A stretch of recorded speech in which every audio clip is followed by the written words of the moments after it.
Here's a little intro to antiderivatives. I like to call it the mystery derivative game, or you could call it Jeopardy for derivatives.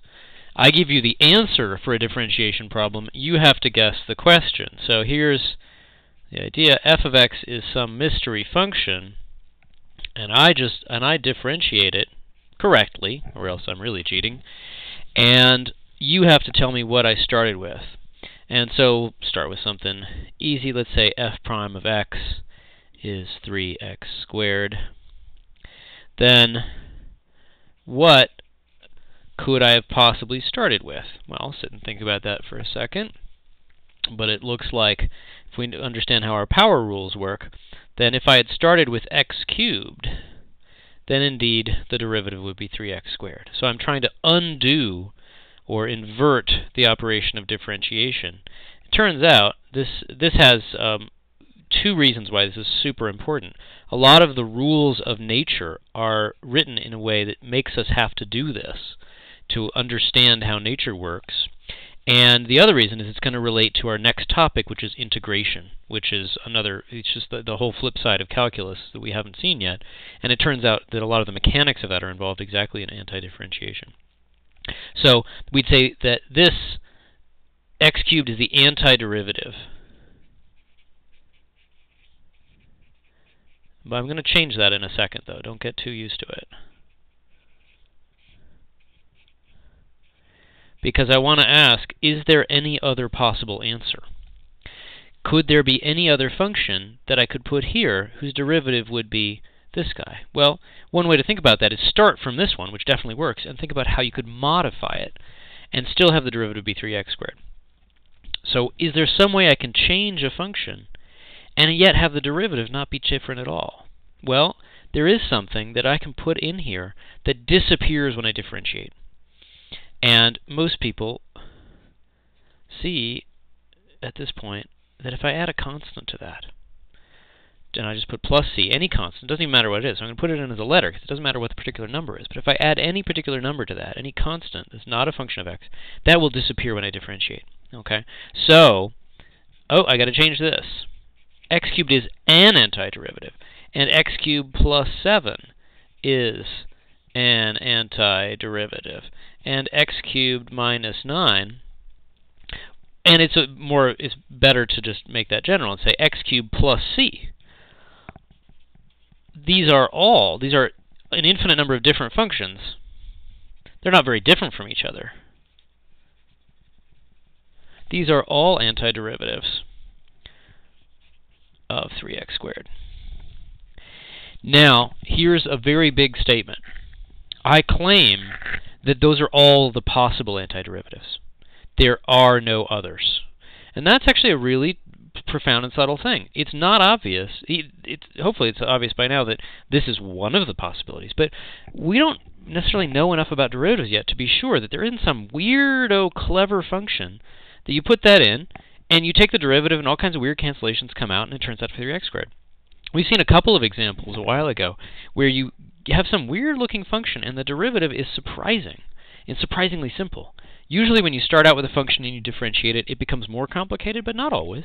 And sometimes things cancel out magically. Well, how do we know that there isn't something that just magically cancels out and gives you 3x squared, besides this one that we know works? Well, that's actually a deep theorem. And it's going to motivate going back a little bit in the book to where we have something we skipped. So the claim is that only x cubed plus some constant works. And the claim more generally is that if you start with any function and you find any one antiderivative, then you always have to add a constant to that, because that will never screw up the derivative. But that's all you have to do. And if somebody comes along and says, no, there's many more possibilities, or there's even one more possibility that you haven't thought of, they're wrong.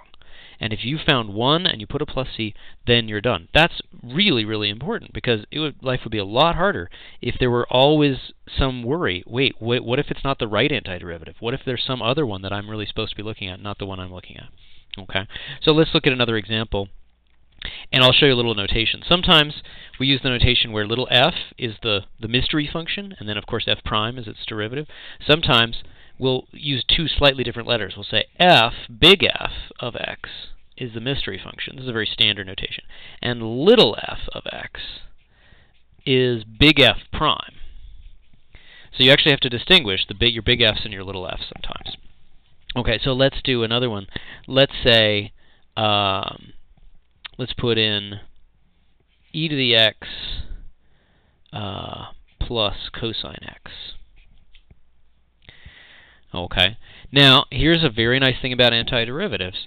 Because when you take the derivative of a sum, it's the sum of the derivatives, the same works for antiderivatives. You can do it piece by piece. We can just figure out the antiderivative of the first piece and the antiderivative of the second, and you sum them up. And we'll check it once we do that. Well, the antiderivative of e to the x is one of the easiest calculus problems ever. Because the derivative of e to the x is itself. And so, what is the mystery function whose derivative is e to the x? It's just e to the x. Now, cosine, this is something that people get tripped up on, the difference between derivative and antiderivative. We know that sine turns into cosine turns into sine, and vice versa when you differentiate, but with some plus or minuses, and you just have to be careful about that, okay? So it's very tempting to put a minus sign here, thinking, oh, I'm going to differentiate that. Well, we're anti-differentiating it, so this is going to be plus sign. And you just want to carefully check it. The derivative of sine is cosine with a plus sign, so that is correct, not with a minus here. And then always, always, always, we're going to put a plus c. Okay, so there's going to be our answer. Let me show you one trickier one, and then you can look in the book for other examples. Let's suppose big F of x is our mystery.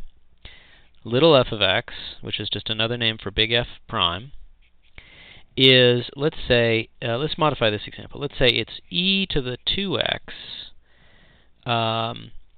plus sine of 3x. And we want to go backwards and see what this could be. Well, a lot of people would put something like, when they look at this, they think maybe like 3 sine x or something like that. Well, let's do some scratch work. 3 sine x.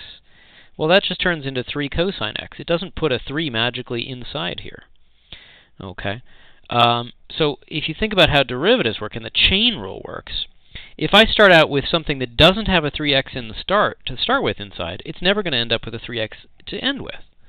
And so I've got to start with something that already has the 3x inside. Okay. Now what do I start with? I don't want to start with sine, because that would turn into cosine. If I had sine 3x, it's not coming out very well. That would turn into, let's see, 3 cosine 3x with the chain rule. Okay, but I want sine. Okay, so that suggests that I should put a cosine 3x here. And let's test that. Cosine would turn into minus sine. Okay, I can fix that with a minus. Minus cosine would turn into sine. That's good. But then the 3x would hang around, but then the chain rule would give me a times 3. Well, how do I undo that? I put a 1/3. And that is something a little more sophisticated. We've actually undone the chain rule, which is a pretty cool thing to be able to do. Same deal here. If I start with e to the 2x, that's almost going to do it, because derivative of e to the 2x is e to the 2x, but then times 2, aha. I'm just going to have a 1/2. And then plus c. And there's your answer for that one. Okay, let me show you one more quick thing. Let me go back to here. And suppose the plus c can be annoying. Sometimes I want a definite answer for this guy. Let's put it right here. Okay. Suppose I want the f of x such that its derivative is e to the x plus cosine x, but f of 0 is equal to 3. Okay. This is a very common problem where you'll have a prescribed derivative of your function and one value given. What you do is you find the general antiderivative of the plus c, and then you just plug in. This says when x is 0, I plug into my formula, I'm supposed to get 3. Well, e to the 0 is 1, sine of 0 is 0, and so you get c equals 2. And so my final answer for this one would be e to the x plus sine x plus 2. And so that's another kind of problem you'll have one of, where it's find the exact specific antiderivative satisfying a certain condition. We'll talk a little bit more about why that's put in, but that's how you do one of those guys.